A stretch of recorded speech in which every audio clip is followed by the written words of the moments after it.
श्रीराम समर्थ. जयाचा जनी जन्मनामार्थ झाला, जयाने सदा वासनामात केला. जयाच्या मुखी सर्वदा नाम कीर्ती, नमस्कार त्या ब्रह्मचैतन्य मूर्ती. जय जय रघुवीर समर्थ. श्रीराम. परमपूज्य प्राध्यापक के.व्ही. बेलसरे लिखित श्री ब्रह्मचैतन्य गोंदवलेकर महाराज चरित्र आणि वाङ्मय या पुस्तकातील पुढील वृत्तांत. रूप श्रेष्ठ की नाम श्रेष्ठ. तुकाराम बुवा वल्हणकर या नावाचे एक मठपती त्यावेळी पंढरपुरास नेहमी येत असत. हे वेदांत शास्त्रात निष्णात असून त्यांची उपासना देखील कडक होती. मथुरा वृंदावनाकडील एक मोठे संन्यासी त्यांचे गुरु होते. त्यांनी तुकाराम बुवांना बाळकृष्णाची उपासना दिलेली होती. पुष्कळ लोक तुकाराम बुवांना गुरु मानित असत. वेदांत शास्त्र चांगले जाणत असल्याने त्यांचे कीर्तन किंवा प्रवचन फारच उत्तम वठत असे. ज्ञानेश्वरी सांगण्यात तर त्यांचा हातखंडा होता. पण त्यांच्यात एक विशेष होता, तो हा की भगवंताच्या नामापेक्षा भगवंताचे रूप श्रेष्ठ आहे असे मोठ्या अट्टाहासाने ते प्रतिपादन करीत. श्री महाराजांचा आणि वल्हणकरांचा चांगला स्नेह होता. दोघेही यावेळी पंढरपुरात होते. आषाढी एकादशी झाल्यानंतर वल्हणकरांचा एक शिष्य श्री महाराजांच्या दर्शनास आला. श्री महाराज सहज त्याला म्हणाले, भगवंताचे नाम घेत जावे. नामात भगवंताचे सर्वस्व साठविले आहे. त्याने आपल्या गुरुकडे जाऊन हे सांगितले. त्याच दिवशी वल्हणकरांनी संध्याकाळी कीर्तन केले आणि नामापेक्षा रूप श्रेष्ठ आहे असे अनेक शास्त्राधार देऊन फारच सुंदर प्रकारे प्रतिपादन केले. श्री महाराजांना त्यांनी निरोप पाठविला की उद्या आपण भगवंताचे नाम श्रेष्ठ आहे असे सिद्ध करून द्यावे. श्री महाराजांनी त्यांना उलट निरोप धाडला की मी कोणी शास्त्री किंवा पंडित नाही.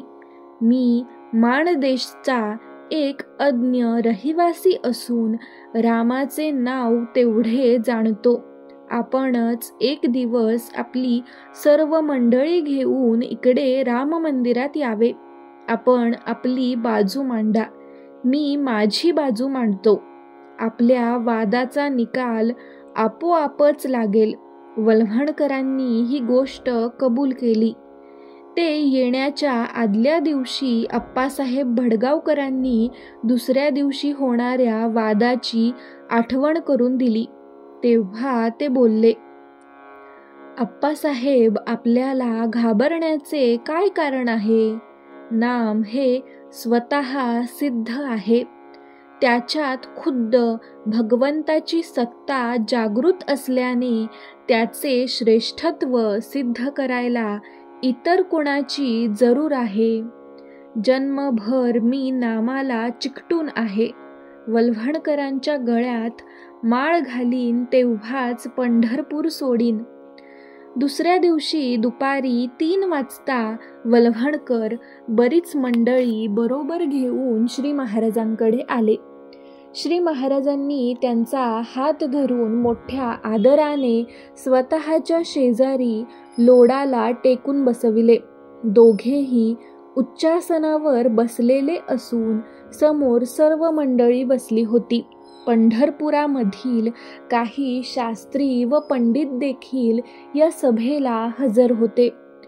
आरंभी सभेचे वातावरण जरा संशयग्रस्त होते, कारण दोन्ही बाजूच्या मंडळींना सभेचा शेवट कसा होईल याची खात्री नव्हती. पण त्याबरोबरच आपली बाजू खरी ठरावी आणि बहुतेक ती खरी ठरेलच असेही प्रत्येकाला वाटत होते. काही झाले तरी आपल्या गुरुचा अपमान न व्हावा ही प्रत्येकाची मनापासून इच्छा होती. सर्वजण व्यवस्थितपणे बसल्यावर श्री महाराजांनीच बोलण्यास आरंभ केला. ते म्हणाले, माझ्या विनंतीला मान देऊन आपण आपल्या मंडळींसह इथे आलात याचा मला आनंद होत आहे. आपण आपले म्हणणे अगदी निशंकपणे मांडावे. सर्वांनी शांतपणे ऐकून घ्यावे. वल्हणकरांनी डोळे झाकून नमन केले आणि स्पष्टपणे बोलण्यास सुरुवात केली. वल्हणकर म्हणाले, वादाच्या आरंभीच मी आपल्याला विचारतो की नुसत्या शास्त्रजनित ज्ञानापेक्षा भक्ती श्रेष्ठ आहे हे आपण मानताना? श्री महाराज म्हणाले, मी देखील आरंभीच आपल्याला सांगतो की हा आपला वाद नसून संवाद आहे. भक्ती श्रेष्ठ आहे असे मी मानतो. वल्हणकर म्हणाले, भक्ती म्हणजे परमात्म स्वरूपाचे परमप्रेम होय. कर्म, ज्ञान आणि योग ही साधने असून भक्ती हे साध्य आहे. हे खरे आहे ना? श्री महाराज म्हणाले, होय, बरोबर आहे. वल्हणकर म्हणाले, कर्म मार्गामध्ये नुसते कर्म बरोबर करण्याच्या हिशोबात मन अडकून जाते. म्हणून नुसता कर्ममार्गी कर्मठ आणि जड बनतो. श्री महाराज म्हणाले, होय, त्याला भगवंताचा विसर पडतो. वल्हणकर म्हणाले, योगामध्ये वृत्तींना आवरून धरण्याची खटपट करावी लागते. वृत्ती शांत झाल्या म्हणजे मन शून्याकार होते. मग तिथे भगवंत कुठला? श्री महाराज म्हणाले, होय, नुसती वृत्ती आवरणाऱ्याला भगवंताचे प्रेम असेलच असे सांगता येत नाही. वल्हणकर म्हणाले, ज्ञानमार्गामध्ये आत्मानात्म विचाराला प्राधान्य असल्याने तेथे बुद्धीच्या सामर्थ्यावर फार भर असतो. पण मायेचा जोर फार विलक्षण असल्याने ती केव्हा फसवील याचा नेम नसतो. ज्ञानमार्ग फार कठीण आहे. श्री महाराज म्हणाले, होय, ज्ञानमार्गी माणसाला अभिमानाची बाधा लवकर होते. माझे मतच तेवढे खरे असे तो धरून चालतो. वल्हणकर म्हणाले, ज्ञानी मनुष्य जगताला माया कार्य मानतो. जगत मिथ्या आहे असे तो समजतो. परमात्मा जर सर्व व्यापी आहे तर हे जगत त्याच्यामध्येच असले पाहिजे. म्हणून भक्त या सृष्टीला मिथ्या न मानता भगवंताची लीला समजतो.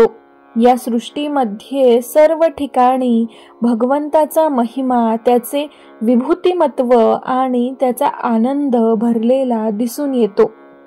श्री महाराज म्हणाले, भगवंताचे स्वरूप ज्याला समजले त्याला असे दिसेल यात शंका नाही. वल्हणकर म्हणाले, इतकेच नव्हे, माझे म्हणणे पुढे असे की सृष्टीमधले माधुर्य, मनोहर भाव, पावित्र्य आणि प्रेम पाहून जीव मोहित होतो.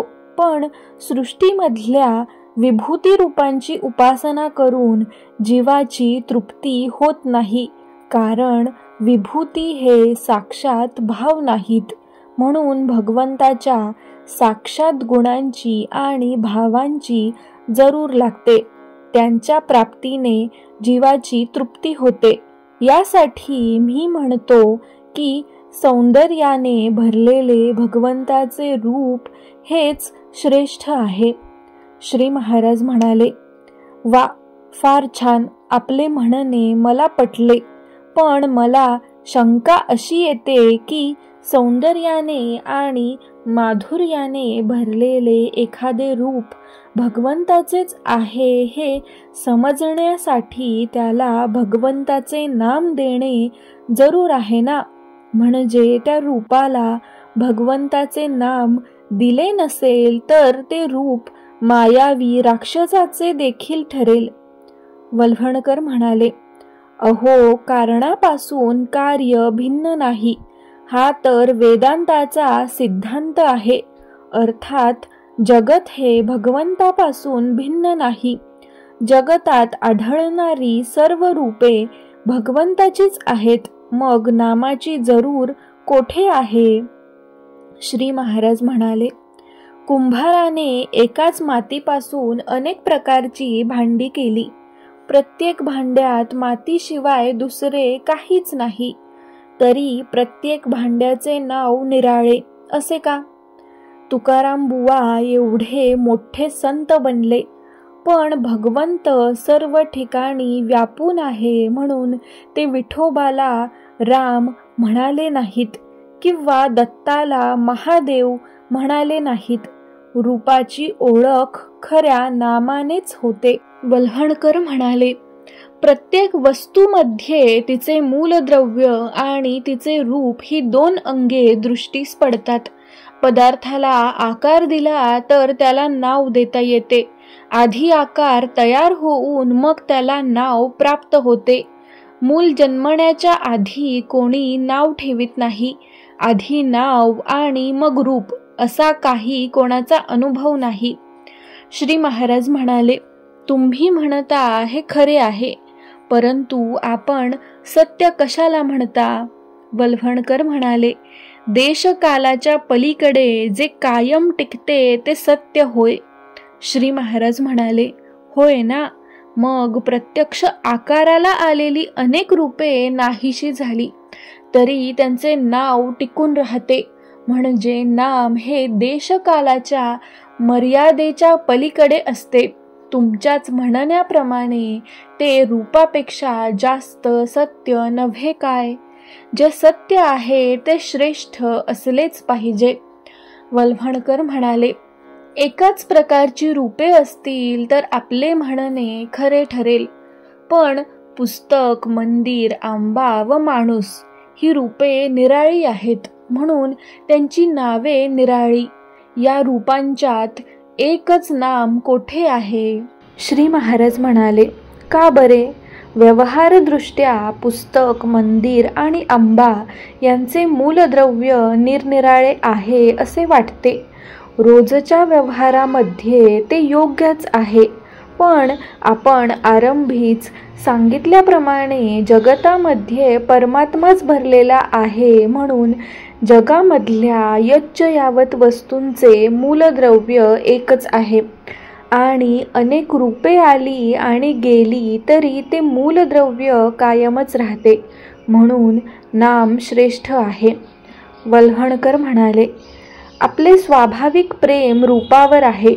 ज्याच्यावर आपले प्रेम आहे त्याच्या रूपाचे ध्यान केले असता चंचल मन लवकर शांत होते.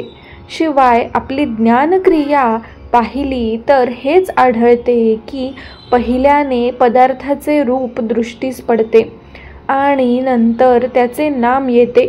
कदाचित नाम आधी कळले तरी रूप पाहिल्याशिवाय पदार्थाची खरी ओळख आपल्याला होत नाही, म्हणून रूपच श्रेष्ठ आहे. श्री महाराज म्हणाले, आपण थोडासा असा विचार करा की आपण आपल्या इंद्रियांनी रूप आत घेतो खरे, पण ते रूप अमक्याचे आहे हा जो विचार बुद्धीमध्ये उत्पन्न होतो त्याला रंग, वास, आवाज, चव आणि स्पर्श असतो का? नसतो ना. याचा अर्थ असा की रूप जरी जड असले तरी त्या रूपाचे ज्ञान हे सूक्ष्म असते. आपले सर्व विचार शब्दाने चालतात. शब्द हा ज्ञान साठवतो. भगवंताचे नाम हा शब्दच आहे, म्हणून भगवंताच्या रूपाचे सर्व ज्ञान नामात साठविले आहे. एक नाम घेतले की त्यामध्ये भगवंताचे समग्र वर्णन येते. उदाहरणार्थ, श्री समर्थ रंगाने गोरे होते, शरीराने मजबूत होते, त्यांना दाढी होती. शिवाजीचे ते गुरु होते, ते भिक्षा मागत असत, त्यांनी दासबोध लिहिला. कल्याण त्यांचा शिष्य होता. इत्यादी सर्व गोष्टी रामदास स्वामी नावामध्ये साठवलेल्या आहेत, म्हणून नामाच्या मागे रूप आपोआप येते. वल्हणकर म्हणाले, असे कसे होईल? नुसते नाम घेऊन भगवंताची प्राप्ती कशी होईल? नुसते अग्नी म्हटल्याने तोंड पोळत नाही किंवा नुसते पाणी म्हटल्याने तहान भागत नाही. श्री महाराज म्हणाले, व्यवहाराच्या दृष्टीने आपले म्हणणे खरे आहे, परंतु भगवंत हा नुसता जडच नाही, तर तो अत्यंत सूक्ष्म आहे. जड वस्तूमध्ये तिचे रूप आणि नाम ही निराळी असतात, पण भगवंताच्या बाबतीत ती दोन्ही एकच आहेत. रूप हे भगवंताची जड खूण आहे, पण नाम हे त्याची सूक्ष्म खूण आहे. वल्हणकर म्हणाले, प्रेम व्यक्त करायला रूपच पाहिजे. मनाला व्यक्तीशिवाय प्रेम करता येणार नाही.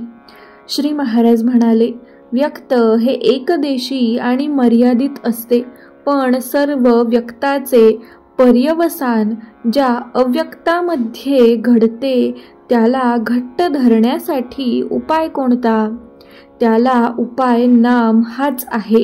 कारण अनेक रूपांना आणि अनेक गुणांना अव्यक्त रूपाने साठविणारे असे ते आहे. वल्हणकर म्हणाले, रूपाशिवाय भगवंताच्या लीला होणार नाहीत आणि लीला वर्णनाशिवाय त्याचे प्रेम येणार नाही. हे तरी खरे की नाही? श्री महाराज म्हणाले, कोण नाही म्हणतो, पण ज्याच्या लीला वर्णन करायच्या त्याचे नाम त्यात नसेल तर?